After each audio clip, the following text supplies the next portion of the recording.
May kinakasama na siya. Oo. Pero kasal po kayo. Oo. Okay lang sa'yo yun? Dahil po siguro nag-abroad ka kaya naghanap po siya ng iba?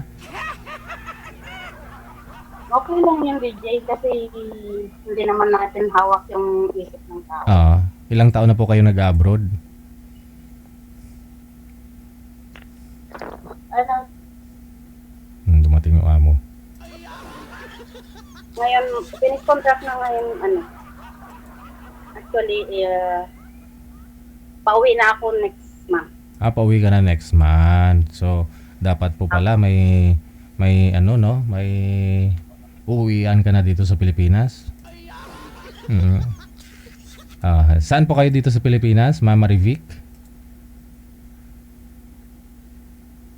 Eh? Saan po kayo dito sa may Pilipinas?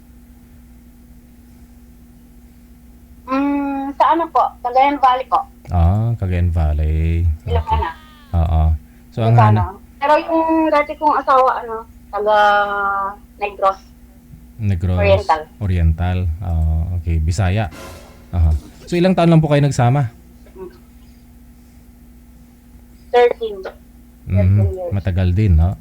Tapos yung anak mo ngayon, ilang taon? 18 na ngayon DJ pero may asawa na. Yung anak mo? 18 May na. apo na po ako.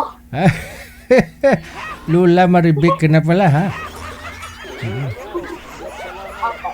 Sa 13 years, hindi pa ho kayo nagka-boyfriend ulit? O meron naman, pero hindi nag-workout? Meron nung DJ, nagkaroon din ako ng kalipin.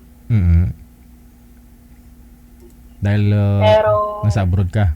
hindi rin hindi rin nag-work. Sige.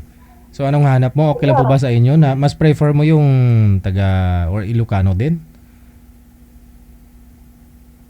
Okay lang DJ, total depende naman yan sa Usap, no? Oo. Sige. Oo. Kahit afam, okay lang sa'yo.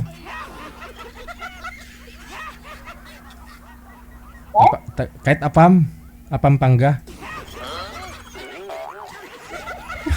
Standby lang po kayo sa linya, ha. Babalik ko ako mamaya tapos pakitanggal mo ng Bluetooth mo kung meron na ho kayo makakausap mamaya kasi para stable po yung internet connection mo, ha?